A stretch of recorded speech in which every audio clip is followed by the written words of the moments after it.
Hi everyone, I'm Lisa. And I'm Nick. And you're listening to It Takes Two, the podcast where two people take two movies with the same plot or premise and watch and discuss them. And in this episode, we watched 2023's The Old Way and 2010's True Grit. Yeah, so these are both films about young girls essentially getting revenge for the death of a parent by going on a little bit of an adventure to hunt them down with the help of an old gunslinger. Yeah, it's very old western-y, right on the precipice of like it being the turn where the sort of the old west was sort of coming to an end. Yeah, they're set around the same time because the old way is set in, or mostly set in 1898. So the beginning of it is set in the 1870s, I think, and then it's 20 years later. And then the other movie I think is set fully in the 1870s. Yeah. So they're about 20 years apart in terms of like the era they're set in. But yeah that kind of tail end of the Old West, I guess. The old cowboys and shootouts in the main drag of town. Yeah, lots of marshals, U.S. marshals doing stuff. Yeah. Which one did you enjoy better? Because there was a lot. So, for context, for people who don't know, The Old Way has got really low. It's like 33% critic scores. Yeah. But like 70% actual audience score. Mm-hmm. So it's one of those weird, sort of like the people who like the movie, and the critics are like, nah, it's garbage. Yeah. Which is pretty standard for critics. Yeah, I was gonna say that happens a lot. I think True Grit is very similar scores for critics and audience. It's 95% for the critic score and 85% for the audience score. So the critics liked it better than the audience. Yeah, I think that happens a lot with Coen Brothers movies. No, true. I think there's like a level of people who go to watch them and don't like the brand of comedy, maybe. Or maybe even with this one, don't like the fact that it's not really a comedy. Yeah. I think people tend to expect comedy from a Coen Brothers film. There are some funny moments in True Grit. Yeah. But they're like gritty, funny, rather than like ha-ha funny. Yeah. Really great performances, I think. Oh my god, the performances. I did find Nicolas Cage, who plays the gunslinger and the badass in The Old Way, a little bit stiff. But yeah, Jeff Bridges' performance, Matt Damon's performance, the real standout were both the girls in the movie. Yeah. I can't. Haley Steinfeld and the other Ryan Kiera Armstrong. Yeah, which is hilarious to me because the only thing I've heard about Ryan Kiera Armstrong is that there was a huge drama very recently involving her because the Razzies nominated her for a Worst Actress award, and people said, why are you nominating a 12-year-old for a Worst Actress Razzie? Like, do you not think this child is going to get enough bullying at school without doing this? Not for this film, it was for Firestarter. She's in the remake of Firestarter. But people have said that, I mean, I haven't watched the remake of Firestarter. I think we probably are going to cover it on the podcast at some point. But people have said that the only good thing about the movie is her performance, so it didn't make sense to nominate her for a Razzie anyway. But, yeah, I thought she was great in The Old Way. Yeah. Haley Steinfeld, though, is something else. Yeah, she's fantastic in True Grit. Both movies thoroughly enjoyable. I think because you have an issue with length of movies, where I don't. I don't have an issue with length of movies. You always complain. You bring this up all the time on here, and I always have to defend myself. Yeah. If it's a movie that I have no interest in and it's like 3 hours long, it's very hard for me to motivate myself to go, okay, I'm going to sit down and watch this 3 hour long movie that I don't care about. If it's something interesting, then absolutely. And I've seen True Grit before. I really enjoyed True Grit. It's a really good movie. Yeah, but the point I was going to make, The Old Way's 90 minutes. Mm-hmm. True Grit's 2 hours 10. I thought it was just shy of 2 hours. I thought it was like 1 hour 50. Might be 1 hour 50. So there's only a couple of minutes, It's not a huge difference between them. Yeah.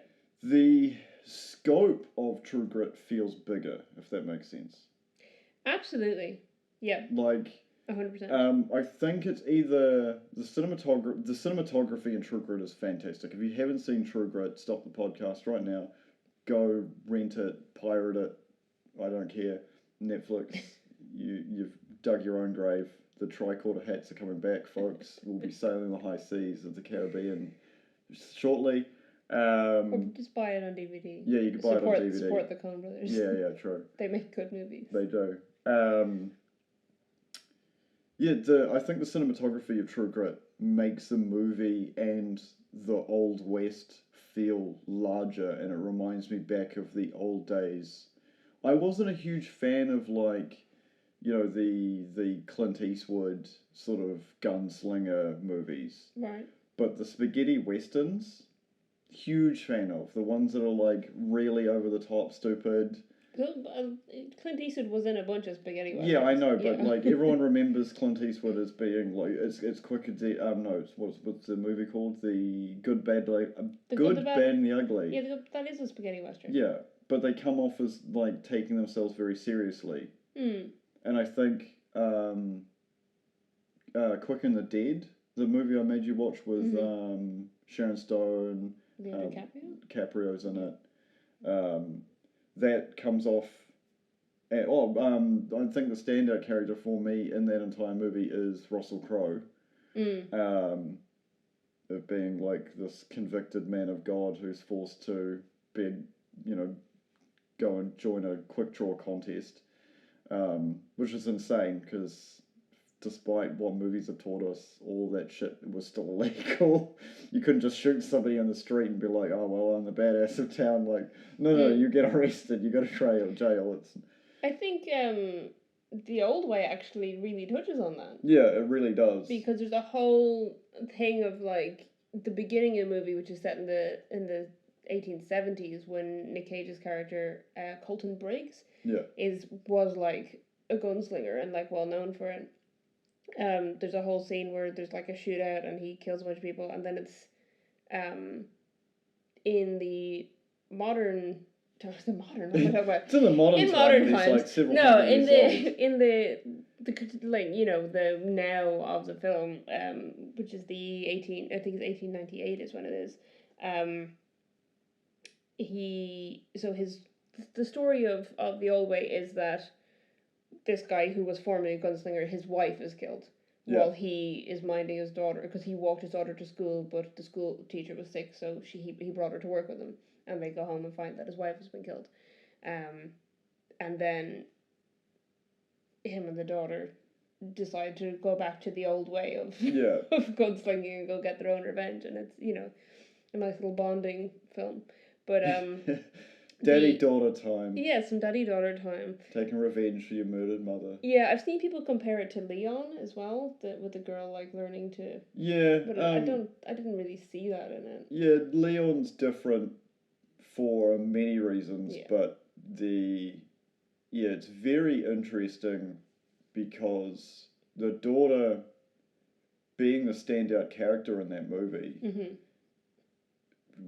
on the spectrum of autism. She's got Possibly. OCD. She's definitely got there's something that, like, at that time they would have thought there was something very, very wrong with her. Yeah. She doesn't quite, because there's things like she doesn't know how to cry and stuff like that. It's a whole. I don't know. Sequence. Is she technically a psychopath? Is that like she doesn't feel emotions? I don't know. Anyway, what was I actually getting to? Oh, I was saying. Yeah, so they touch on the law thing in that the marshal talks to Colton Briggs and it's basically like, you can't go do this thing you want to do. He says, like, I know you used to do this stuff, but now there are, we've become a state, there are laws, let us do this the right way. And that's interesting because it is this, going from this era where it was there wasn't, it wasn't there were no laws essentially in the Old West. And there was a point in time where you could just shave your mustache off and go by a different name and you'd be a completely different person. And no one knows who he is. Marshals kicking in your door like 10 years later being like, you're the outlaw criminal. It's like your new family being like, what the hell are you talking about? Yeah. It was my 20s, guys. I was blowing up gold mines and stuff. It reminded me more of Red Dead Redemption, I think, the old way. I don't know if they were inspired by that or not, but it felt a little bit like that. But yeah, I think True Grit, the way that they do that is there's a boundary. Yeah. Like they're in a town that does have marshals and does whatever, but they're going out to where these outlaws are, which is out in this, undiscovered country. It's Indian territory, as they refer to it. It's where the Native American still own the land. And they're, I guess, out there is where there are no laws. Yeah, because you get with the badass dad who's like given up the guns and become a father because, the only person who could ever change him from being this heartless killer was the woman who's now dead. Mm-hmm. And the daughter who must clean every single jelly bean. And separate them by colour. Yeah. And versus True Grit, where you've got, this daughter who's going to try and get revenge for her father and wants the man apprehended and brought back and hung for the crime that he committed. And you get Matt Damon playing LaBeef, who's a Texas Ranger. And then you get the US Marshal played by Jeff Bridges. And it's just, the combination of the three of them together is just absolutely fantastic. Mm-hmm. The dialogue is really punchy. Like, the insults back and forth between a US Marshal and a Ranger, and he's just like, Jeff Bridges is just drunk and giving Matt Damon shit the entire movie. Yeah. And it is so good. Yeah. But yeah, Haley's performance is fantastic because everyone's just like, go away, little girl. Mm-hmm. Like, and she's just like, no, motherfucker. Like, I'm gonna find this man, and you're coming along with, I'm 14, and you, old man, and you, Texas Ranger, are coming along with me to find this. Yeah, and she's so by the book, and she's like, no, he is coming back to this town to be hanged so that he knows what crime he's being hanged for. Yeah. She's like, I don't care what he did in Texas. He's being hanged for the crime of killing my father. I'm going to be the one to find him. I'm going to bring him back. We're going to do this the right way. It's interesting because Matt Damon's character is so beaten up through this movie. Yeah. He gets the worst of it. Like, even the bad guys don't get as bad as what he does. Mm-hmm. It's so good. It's just so good. I won't go into spoilers because it's like, wow, do I? We'll go into some spoilers, I guess. Yeah, but it's just hilarious the entire time because their interaction is just like, on a professional level, it's like when different, like in modern movies, when different government agencies interact with each other. It's like, I'm from this government department, so I'm in charge. No, I'm from this government department, I'm in charge. And they're just like, we're both out of our like jurisdiction on this one, so I'm just going to take the piss out of you the entire time. Yeah. You're an old drunk. Texas Rangers are pussies. Like, it's so good. Yeah, and the reason they give for teaming up is essentially that, well, first of all, they're hunting the same man, but Rooster Cogburn he knows the land. Yeah. And he knows the people who he'll find out there and whatever. Which is funny because it's like every time they see somebody, he's like, wait a second, is that whoever? Yeah. It's just like, do I know that man? He knows everyone.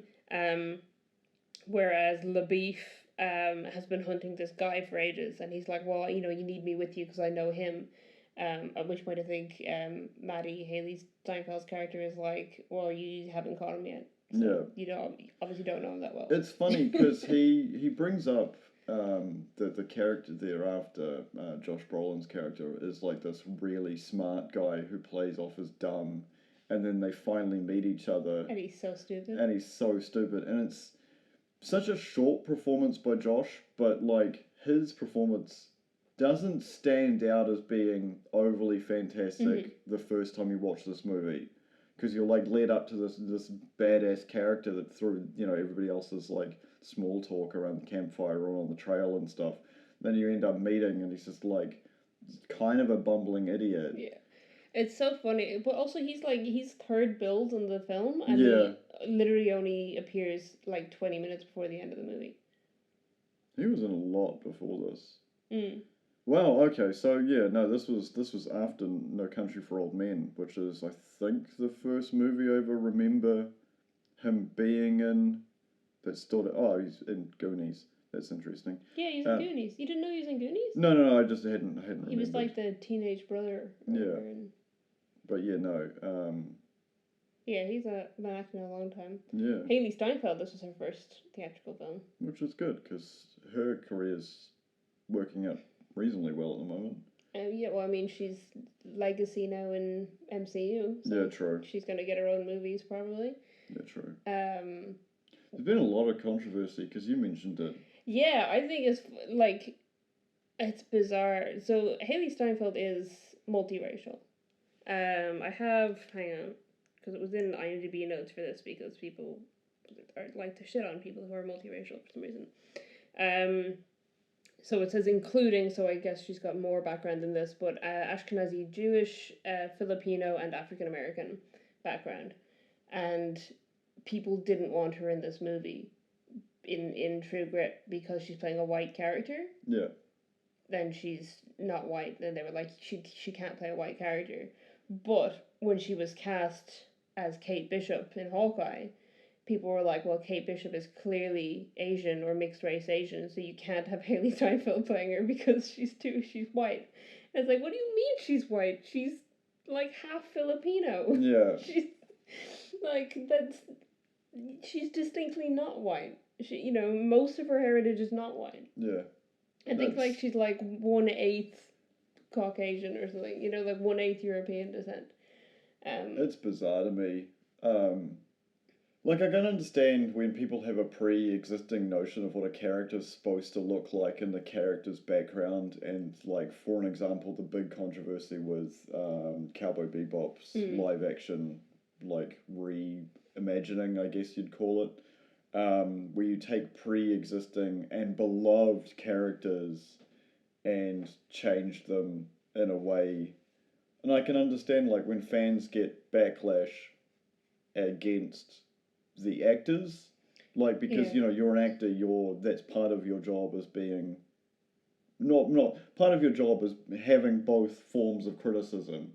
You can have positive criticism and you can have negative criticism. But you can't criticize an actor on their race. No. If you think someone is the wrong race that's been casted, if you're gonna give backlash at all, it should be on the casting director. The criticism that I meant for Cowboy Bebop as an example is when the cast starts attacking the fans of the original. That's when you've dug your own grave and you deserve to be buried with a garden hose.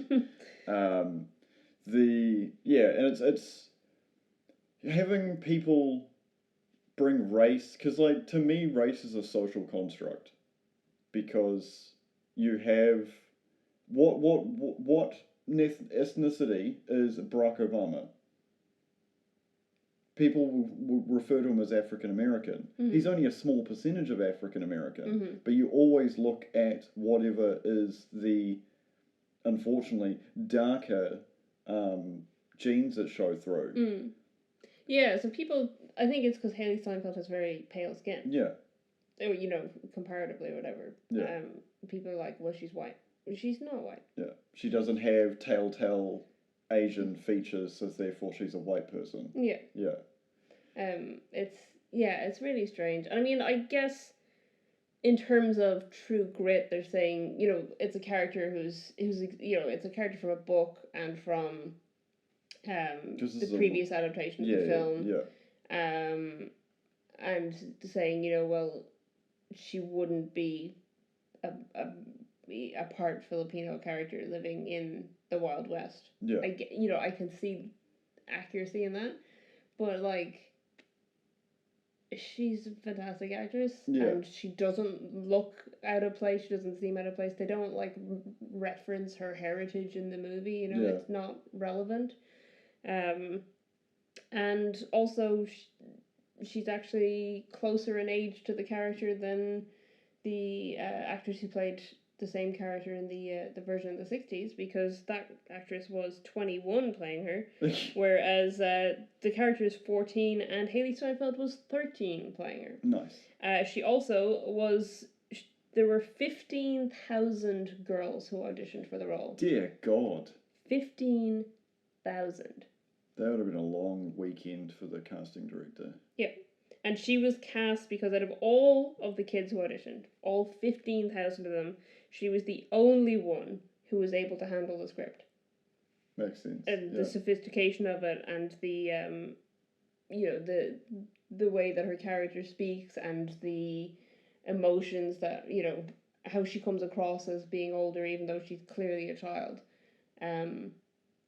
She was the only, out of 15,000 girls, she was the only one who was able to get it spot on. So they were like, we don't really care about the race situation here. She's fantastic. Do you know what's sad about it, though? Is that, like, she is the character with the most screen time in that movie, and she got a bunch of award nominations, all as supporting actress. That's bullshit. Yeah. Absolutely bullshit. She did so well in that movie. Yeah, no, her dialogue is fantastic. I think all the Coen Brothers movies, the dialogue is always the best part. Like, even if you're not even, you could just clip a piece of that movie and enjoy it. Yeah. Where most movies need way more context and way more lead up to things. This was, I think it's just the way they write dialogue. Edgar Wright's another person that I think the dialogue's really punchy and really quick. Yeah. And it's very enjoyable because everyone can quote bits of, well, most people who watch a lot of movies can quote Shaun of the Dead, Hot Fuzz, Scott Pilgrim. Scott Pilgrim's a very quotable movie. I do it a lot. It's interesting, going back to comparing the actual movies together. Like, I love Nicolas Cage. Yeah. And I'm not saying he couldn't do no wrong. This is the era of the as a previous episode, the Me Too movement. If Nicolas Cage turned out to be a creep, okay, I separate the craft from the actor? No, because he is his craft. That's the whole point of Nicolas Cage being different from other actors, and why people either loathe him or love him. It's interesting watch Nicolas Cage play like a different kind of intensity, because normally, and especially like the good example would be a movie everybody's seen, or if not, you should pause the podcast and go watch this movie, Face Off. So good. Everything is really near the surface. Yeah. So instantly he is water ready to boil over all the time. Yeah. He is about to explode at every single sentence, every single second he's on screen. It is right there underneath the surface. Briggs, his character in Old Way, on the other hand, it is really pushed down, and it is like the opposite of like a boiling over pot and like a slumbering volcano. The intensity's there. Yeah. It is just very well hidden, to the point where you'd build your entire village on top of it and not realize, and then decades later your great-great-grandchildren are melting in lava. I think you actually float on lava and catch fire, but that's irrelevant. It's so dense. Fluid density, yeah. The point I'm making is, it's very interesting watching a normal Nicolas Cage movie where he's not playing such a stoic, intense person, and watching another one of his movies where he just because there's no Cageisms in this movie. No. There's no moment in the entire movie where he goes full Nicolas Cage. Yeah.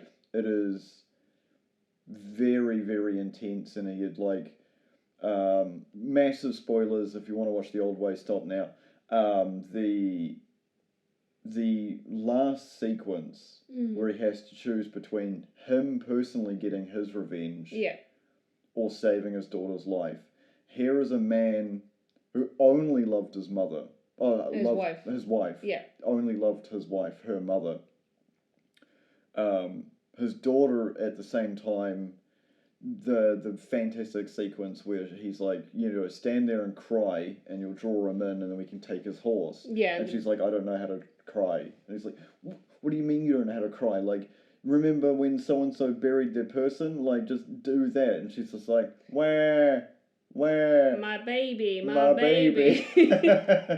the dude's like, what the fuck is happening? And then Nicolas Cage out of the corner with a gun to his head. And it's just like... Can I just say, I love actors pretending to be bad actors. Yes. It's like a whole subgenre of film to me that like actors pretending they can't act is so good.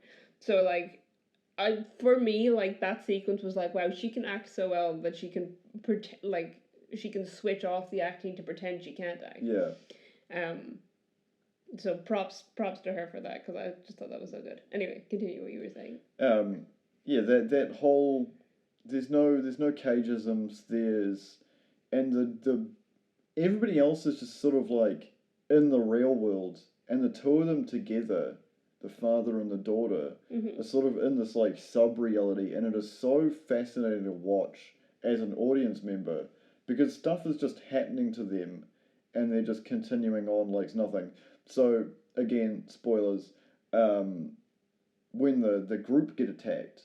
And they're like talking about like, you have to give us our horses back. We have to get these men into town. They're gonna die. Like blah blah blah. Like you're murdering like deputies of the U.S. Marshal. Like you can't. As you said earlier, you can't live the old way. Yeah. And they're just like, cool. That's the wrong firewood. Go get more firewood. And the marshal in the background is just like, no, you're committing. Like you can't go murder this man. You have blah blah blah. Yeah. And he's just ignoring him. It's just like, no, you have to get dry wood, so the fire becomes super hot. And you're like, I have no idea what's happening. Yeah. Like, because there are two different things going on. There is a father-daughter interaction of him teaching his daughter how to do something properly. Yeah. And a guy like ranting like, you're going to go to jail for the rest of your life, and he's just ignoring him.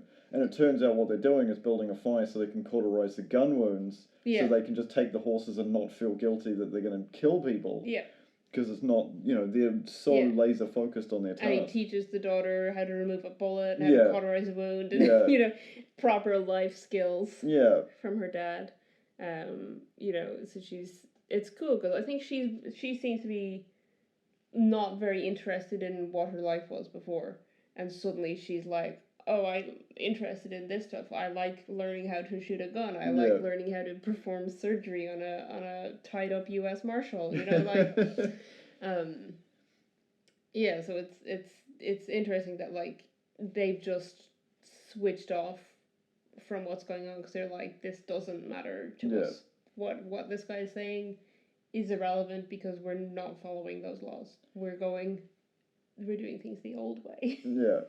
as you would say. It's very interesting because the daughter is, I mean, you mentioned that she may be on the autism spectrum, and the character. And like maybe that's just how that's working. She's just switched off from this whole other, the normalcy of society. She's like switched off from. It's fantastic because there's a scene before everything bad happens, during the jelly beans incident. The guy comes into the store because Briggs is now running a store as what the hell are they called? It's not like a market. What did they have? I was gonna say a convenience store. It's not really. Yeah, they're called like it was a weird old timey Western name for them. Merchantisson or something super weird. I can't remember what they're called. But they were called that and in True Grit. Oh jeez, I don't know. I didn't pick up on the. Yeah. Anyway, apparently there's an old word for a market. Back in the day. So she is watching this interaction between her father and this random guy, talking about how the outhouse has gotten into the roots of an apple tree and the apples taste bad, so she, instead of making apple pie, because she complained to the guy who grew the apples, that she was going to bake a cake, and that's when he steals jelly beans when Briggs goes and gets cake, and she sees this whole interaction. And then it's fantastic because later he tells her to go into town to scope it out, and she goes to the market and says the exact same dialogue to the guy, word for word, with the same emphasis on certain words in the same way. It is such a fantastic sequence. And the market dude's just like, who the fuck is Mr. Johnson? She's just like memorized it. Yeah. And is like, well, this is a way to distract someone in a shop, I guess. Yeah, it's such a fantastic sequence. Talking of going to market, we are partnered with this episode, aren't we? Yes. I was wondering how you were going to segue into it. That was good. That was clever. Yeah. So this for this episode, we have a partnership with another New Zealand-owned business. Supporting Aotearoa. Yeah. So the company is called Crafted by Jessica Routledge. They handcraft street jewellery and accessories right here in Aotearoa. Nice. It's a proudly Māori-owned and made business. And so if you go to their website, craftedby.co.nz, you can use the promo code ITTAKES2 for 10% off your order. They do a lot of handmade jewellery and then also little handmade wallets made out of leather offcuts. Oh, okay. So it's like recycling. Yeah. Yep. And because we're partnering with them, they have a limited run of It Takes Two necklaces that you can get there. So for further information, visit craftedby.co.nz, and this offer is valid until the 1st of May. Nice. So yeah. That's exciting. It's very exciting. Yeah, I like that we get to. So it's our first official piece of merchandise. Technically, yes. That's awesome. So not only you're supporting us folks, you're also supporting a New Zealand business, which is like what we're all about here. Yeah. Absolutely. That's cool. So the promo code again was? Promo code is ITTAKES2, all one word, and you get 10% off your order. And that was on the website? craftedby.co.nz. Fantastic. Yeah. Back to the program. I will put the details in the show notes as well, fair, so fair. With the link, so you can click on a link. You always need the links somewhere because people will be like, what was that thing? I'm not gonna. Where was it in the? Yeah, and I'll put it in our Discord because that's what I did with our previous sponsorship. Yeah. So it's exciting. Yeah. I'm very excited about it. Are you gonna buy one? Absolutely. Probably by the time this episode comes out, I might have already bought one. 100% I'm going to buy an It Takes Two necklace. It's very exciting. Fair. Well, I know not what to get you for Valentine's Day. But I think this episode will be out. This episode is coming out in March. Yeah. So. Confusing for... I've broken the fourth wall. Yeah. We're not tiny people living inside your phone or other media player. We have real lives. Back to the show about the movies. I was trying to find out what the name of that shop is you're talking about, but all I found is like a miniatures painting forum where like someone was like, what kind of buildings do I need to have in my Old West? That would, yeah. So there's like a mustachery. It's not a mustachery, is it? A tobacconist? No. It's just general goods store. Yeah, it was called something weird, and I should have written it down at the time. I mean, it basically was a general goods store, right? Yeah, but there was a word, and it was like a word we would use now with like a area or something along, like an extension. Pluralizing it. And it was in both movies? Yeah, it was in both movies. Alright, well, I'll as we're talking, I will try and check the quotes on IMDb for both movies and see if it's mentioned in a quote anywhere. So that would be helpful. It would be probably, closer to the plot. Because it would be what Briggs is running. Back to True Grit. The performances are fantastic. The dialogue, which I've mentioned. The cinematography is fantastic. I think the differences between these two movies that stand out the most, as someone who watched them in a row, is the old way, the cinematography is very intimate, if that makes sense. The camera, they're very pushed in to show what the actors are doing rather than where they are.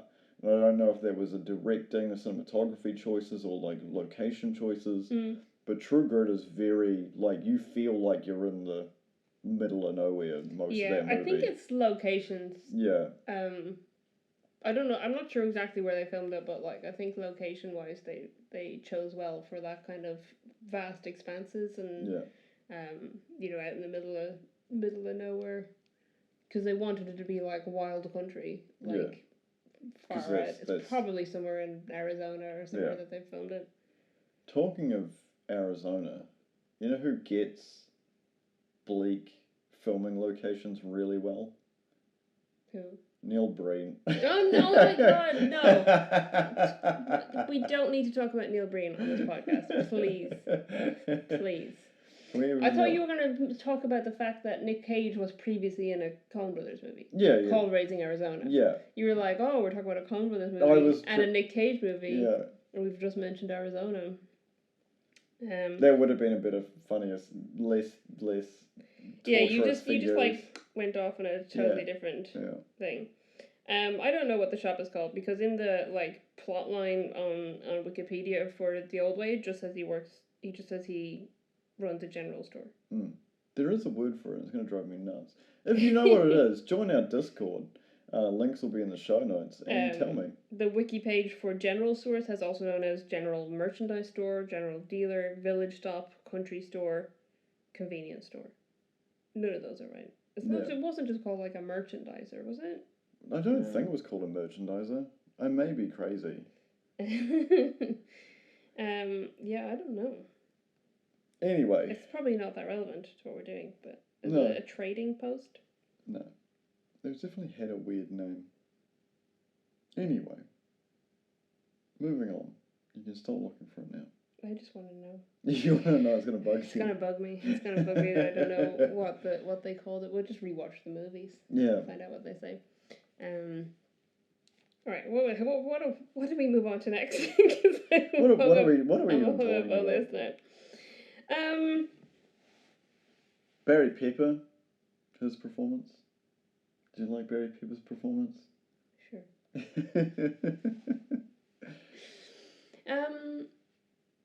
Yeah, I don't know. I think they're just both good movies. Yeah. I was glad, because I wasn't sure, because we'd checked the ratings before we watched The Old Way. Yeah. I wasn't sure what to expect. Also, it's Nick Cage's first like traditional Western that he's done. Right. Which is funny, because I think he's in 2 that are out this year. Oh, he's going through his Western phase. Yeah, he's going through he's also, it seems like he's about to go through his villain phase, because Nick Cage up until this point has like blank outright refused to play villains in films. Apparently Face Off took some convincing, but they only convinced him because for most of the film he is playing the good guy pretending to be the bad guy. Makes sense. But apparently, like, villains are not a thing he's interested in playing, or haven't been. Yeah. Whereas this year we've got him playing Dracula, and I can't remember, he's just signed on to play something else where he's clearly the villain, and it sounded amazing, but I forgot what it was. But I got very excited, because I can't wait to see Nick Cage in his villain era, because, like, he 100% could play a great villain. Yeah. He does such a good job at being crazy, you know.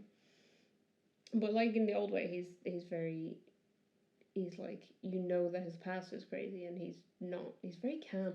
Even the bit we see at the beginning, he's very calm. Yeah. There's, like, a whole shootout happening, and he's just standing there like, alright, I guess, and then just knocks them all off one by one. Yeah.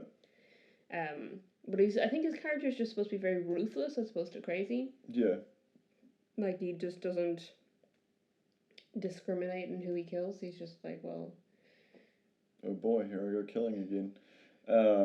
It's a very...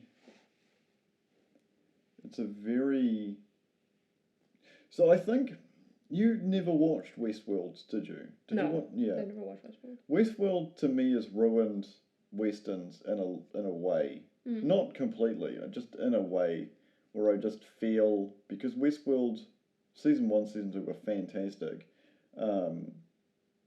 It's just everything feels like a side story in Westworld. Oh, okay. And it's interesting because he also wrote Jurassic Park, which also makes Jurassic World feel like a Westworld-esque thing.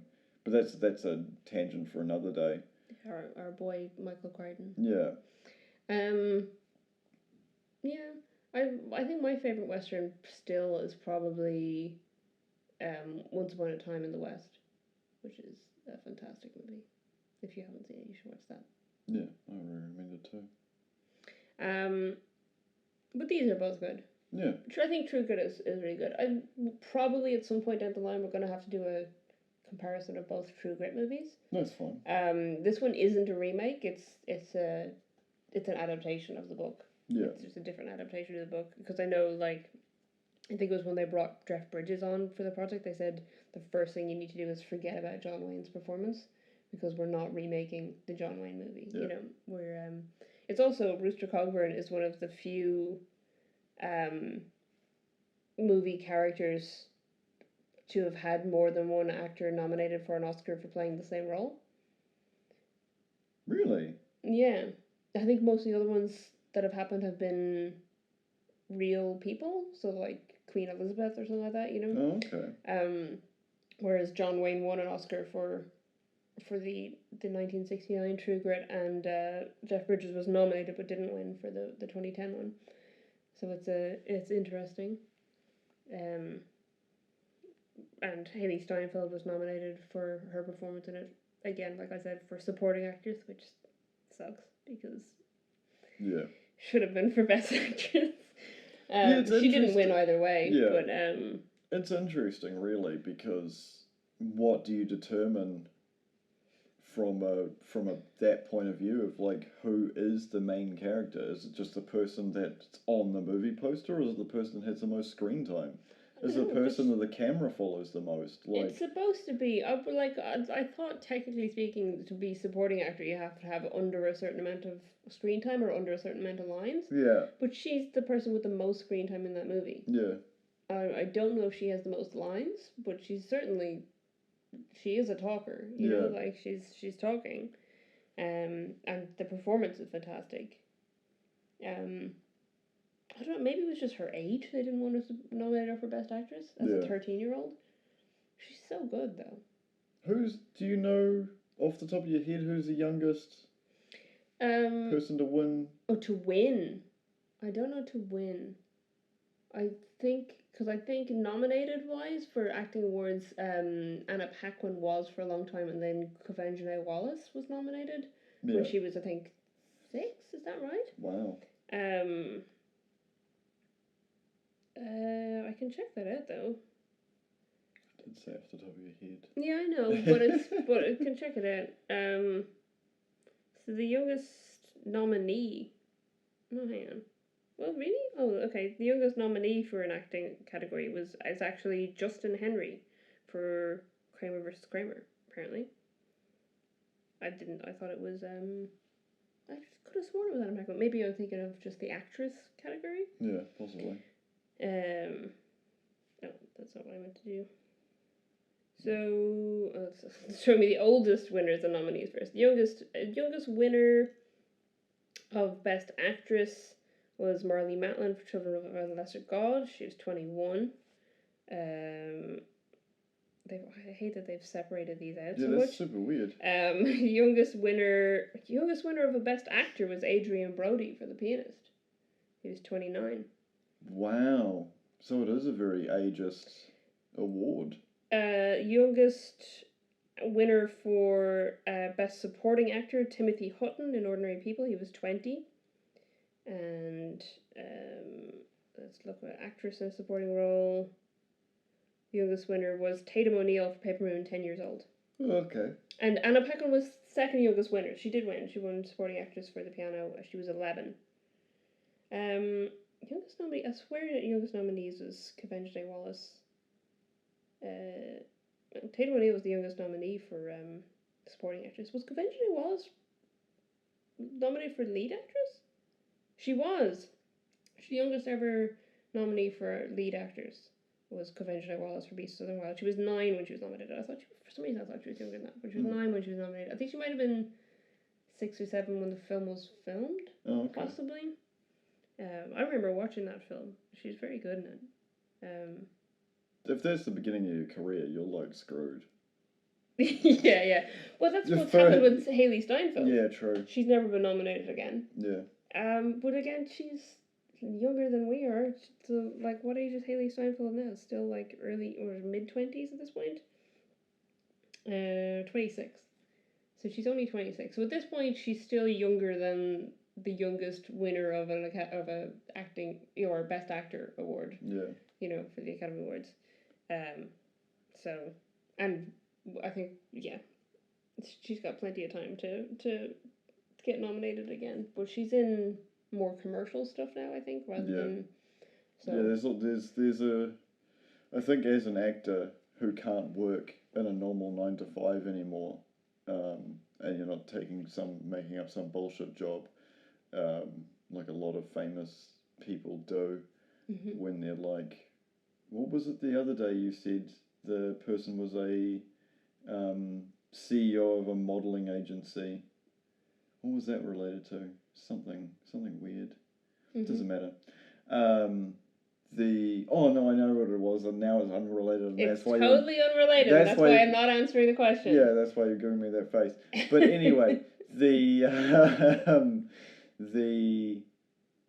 it must be very difficult because you would have the choice of, do I want to do the projects that I want to do, or the ones that are going to keep me being able to pay my taxes every year. Yeah, and you got to do a mix of both. I know Gary Oldman is a very famous example of this because people were like, "What happened to him?"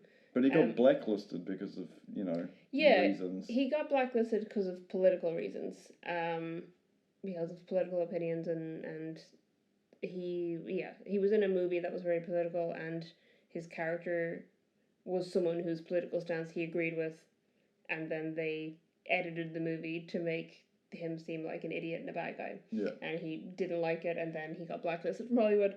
But when he came back, when newer directors started hiring him, so he did like Batman Begins and the Harry Potter films, he specifically was looking for jobs, because at that point he was a single father raising 2 kids. Yeah. And he was like, well, I need jobs that are gonna pay. Yeah, that are gonna pay, but also are like within school hours, so I can go pick my kids up from school afterwards.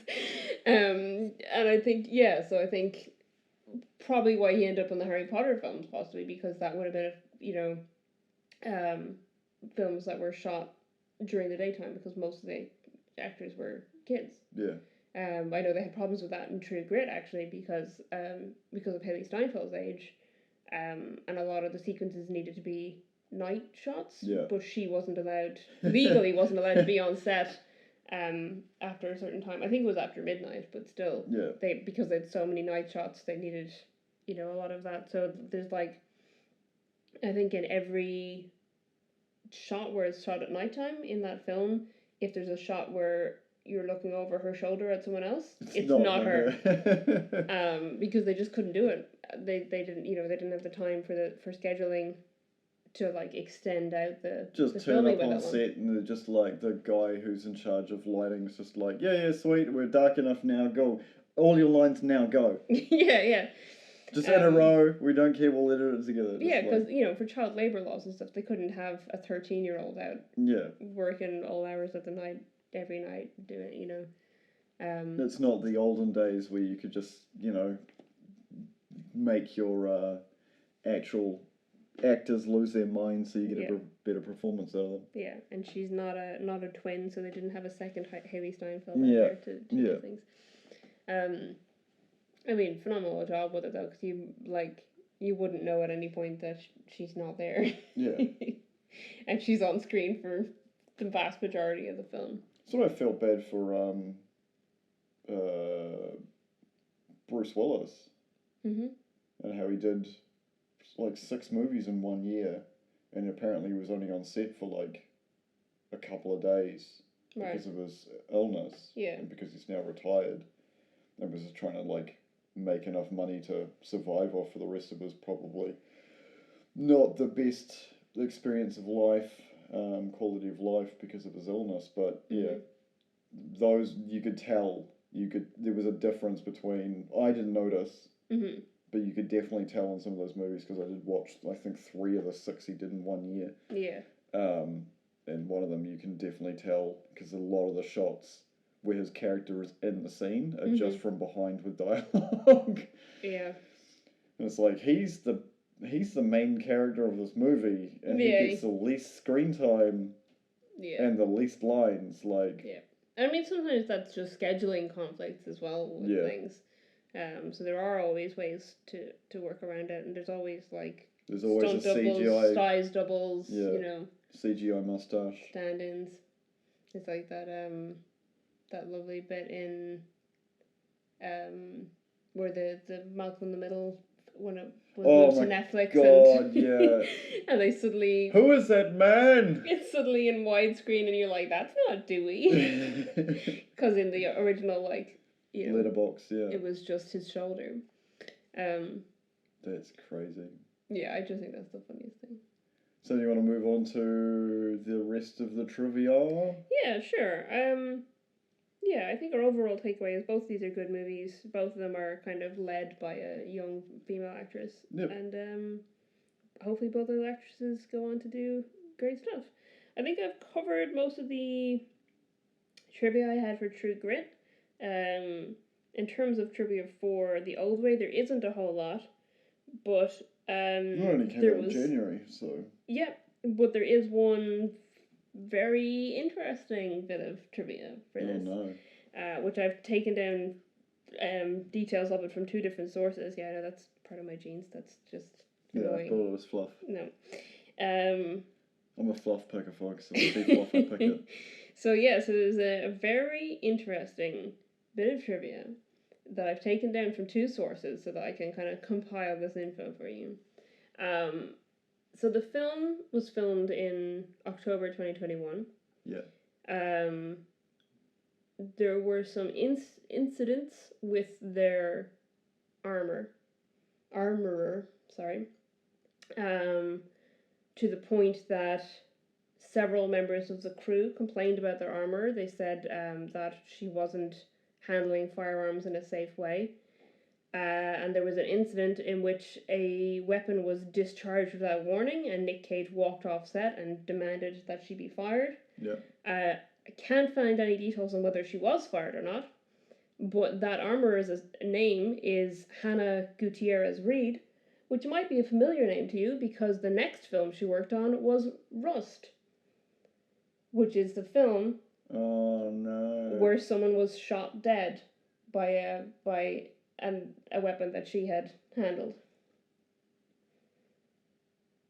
Oh no.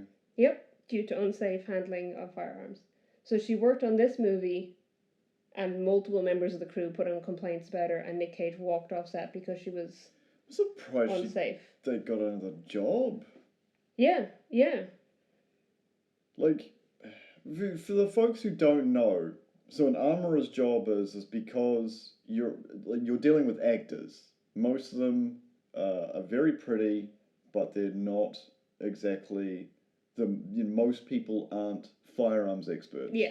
And if you're playing a character who's a firearms expert, there's only so much acting that can go so far without someone stepping in and being like, hey, look, what you're doing is horribly dangerous and your character wouldn't do it. So like, here's a like, in the olden days they used to make prop weapons. Mm-hmm.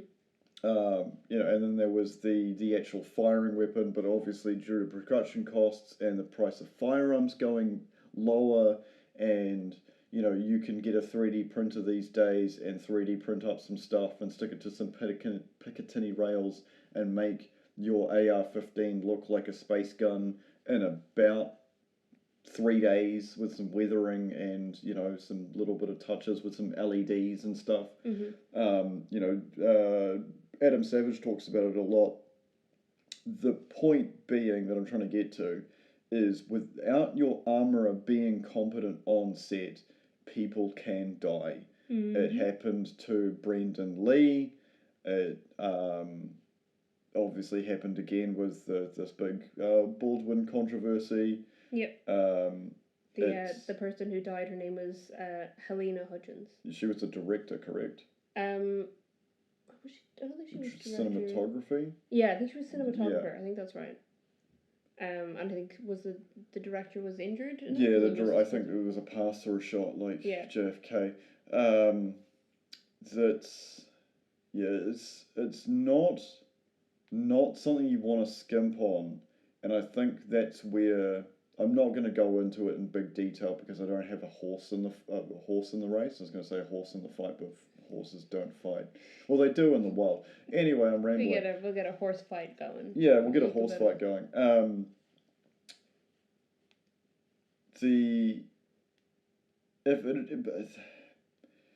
He was the person who was criticizing publicly about the producer's responsibility to keep everybody in the cast safe. Mm-hmm. And that includes having armourers. Yeah. At the time, from what I personally know, now don't quote me, this information may be incorrect or have changed based on more information coming out since I was following what had happened originally. Mm-hmm. Because as Lisa knows, I do watch a lot of firearms related YouTube, mm-hmm. and mainly because I'm interested in firearms, as we discussed in a previous episode. Yep. And one of the things they talk about is safety and being safe around firearms. Mm-hmm. From what I knew at the time, and from what I have gathered through watching other people's information come through, the armourer in question was off-site at the time that the incident happened with Baldwin.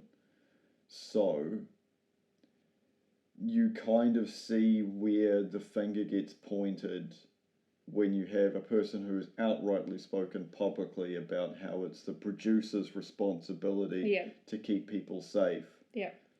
Then hire an armourer who had been criticised for being unsafe in a previous job. Mm-hmm.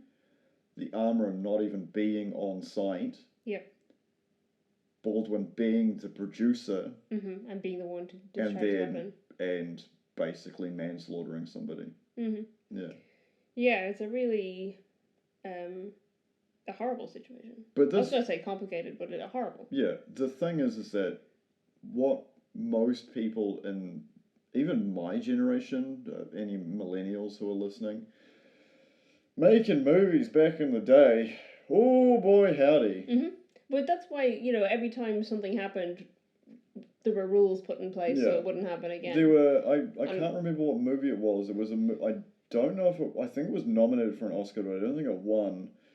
It was a war movie, and they had, in the sequence, it was a cavalry charge across a minefield, and apparently they had to shoot a bunch of horses after the end of it because they were not like these days we just use a dust-filled air compressor with a cap on it that you bury in the ground, and when something gets near it, you press a button and it puffs a big dust up. I think they were actually using explosives. Yeah. And then I think that's why you may have not seen it as a movie lover, or when it has at the end of the movie, no animals were harmed in the filming, and this is because of that law that came into place, because you were like, hey guys, you can't keep blowing horses up to make your war movies. Yeah, there was trivia about the horses in True Grit that I didn't take down. Oh yeah, so all scenes in which horses appeared to fall or be in pain or any distress were faked using a combination of specific horse training and some clever editing. Yeah. The horses that our three leads use are three specific horses that were like super well trained. I can't remember where it was. They had their names on here, and they were like adorable. I could probably find that, but so the horses, they were very conscious of that in True Grit. Oh yeah, so the horse. Oh, I just had it there. There's gone. Oh, there it is. So Jeff Bridges' horse is named Apollo. Matt Damon's horse is named Cowboy, and Haley Steinfeld's horse is named Cimarron. And they're all carefully chosen and trained by veteran wranglers, so that they could do everything that they do in the film. So well-trained horses and some clever editing so that there's no horses ever actually in distress. Budget and box office wise, For True Grit, the budget was $35 million. Box office was $252 million. That's a decent payback.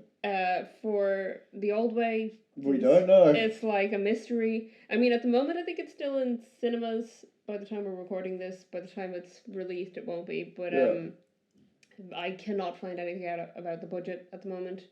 I don't know what the budget is. And currently, apparently, the box office is 31,000. Oof. So hopefully it makes more than that. I know there's a few people that I follow on Twitter who have already seen it.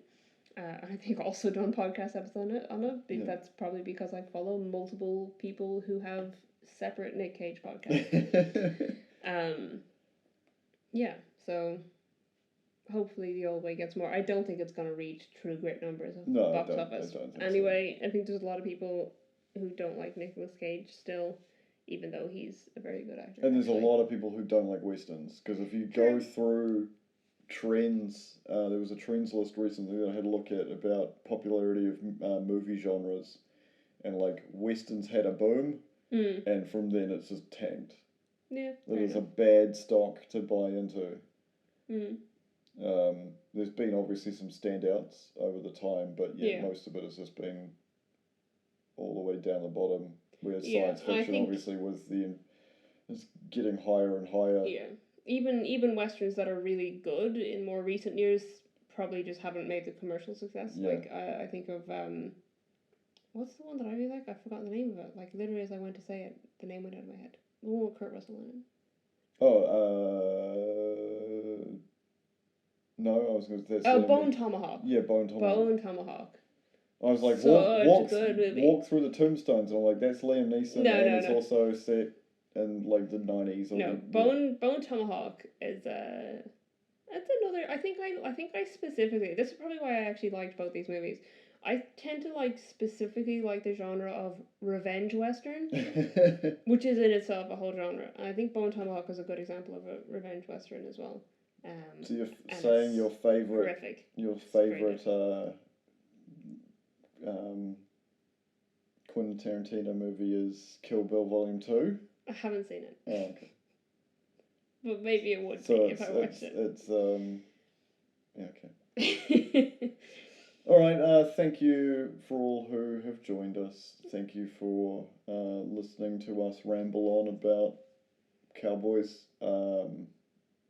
Please see the show notes to get in with this limited time offer on some the first ever It Takes Two merch, and you'll think about that. You'll think about that if you don't do it now. You'll think about that years to come. Yeah, limited edition. Yeah, when we're on stage and you have to pay $60 to get floor tickets to come see us, and you can imagine how much those things are going to sell for on eBay.